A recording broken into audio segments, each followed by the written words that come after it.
Okay guys, so I'm here to talk some NBA and more specifically some NBA news. Now the Miami Heat earlier today announced that Chris Bosh is going to be out for the year due to blood clots in his lungs. Now, before I go to the remainder of this video, I just want to say, Chris Bosh, get well. We'll see you next season. Now for the Miami Heat, there's obviously no replacing Chris Bosh, just for the simple fact that he does so much for us.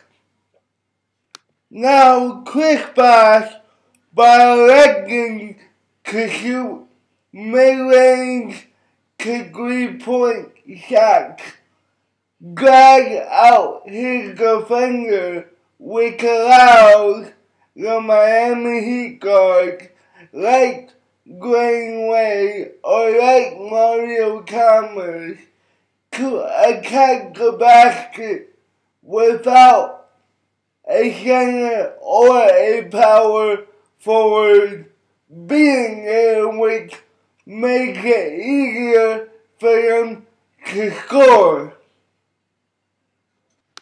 Now, if the opposing power forward or center chooses to stay in the paint to stop the attack to the basket from happening, you can kick it out to Chris Bosh for a mid-range to three-point jump shot that more than half of the time he'll make.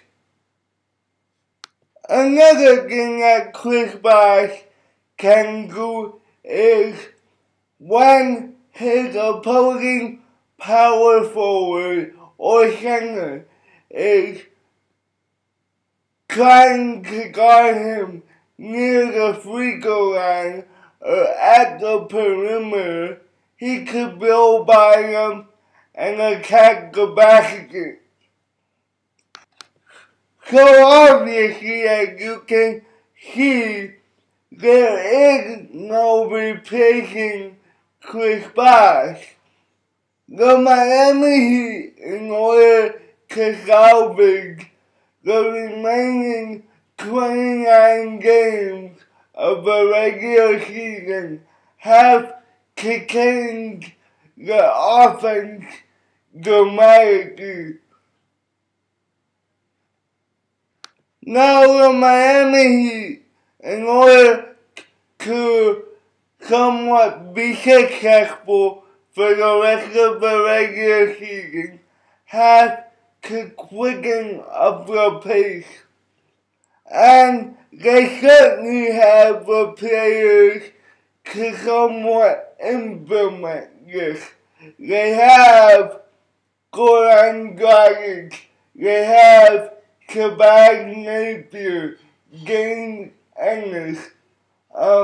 They also have Mario Chalmers.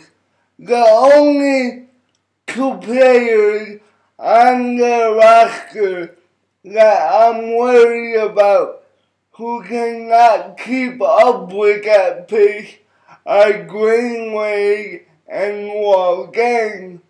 But in order to be somewhat successful, they're gonna have to do this. Now, in order to fully commit to this, the Miami Heat will have to find a replacement for Chris Bosh. And here's where Thomas Robinson comes in to the picture. Now, during his 4-year career, Thomas Robinson has struggled, averaging 4.6 points per game and 4.4 rebounds in 13.5 minutes a game for his career.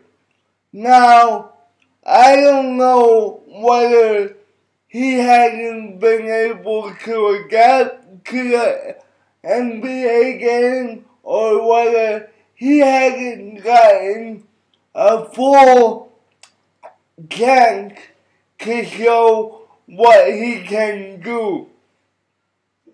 Now, during his 4-year career, Thomas Robinson has been good at two specific things: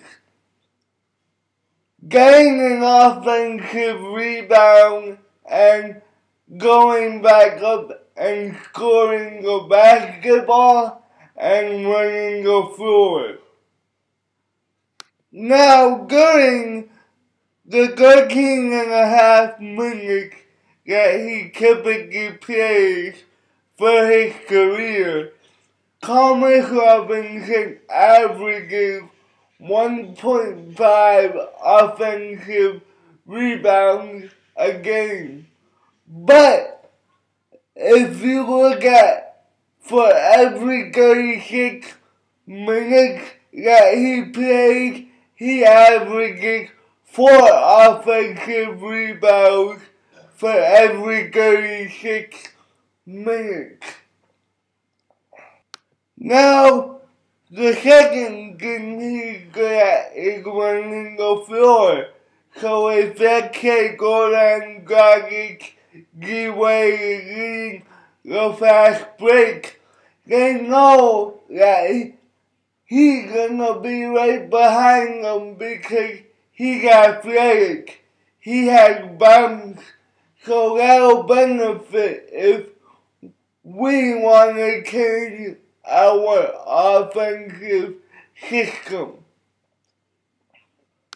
Now, if we stay in a half-court system, we'll probably lose a bunch of games just because we don't have that spacer anymore who would allow people like Greenway or Mario Chalmers or any other guy to attack the basket without minimal issues.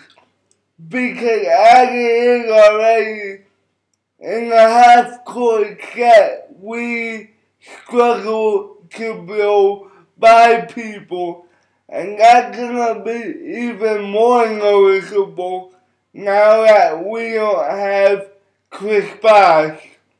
That's it for right now, guys. Peace.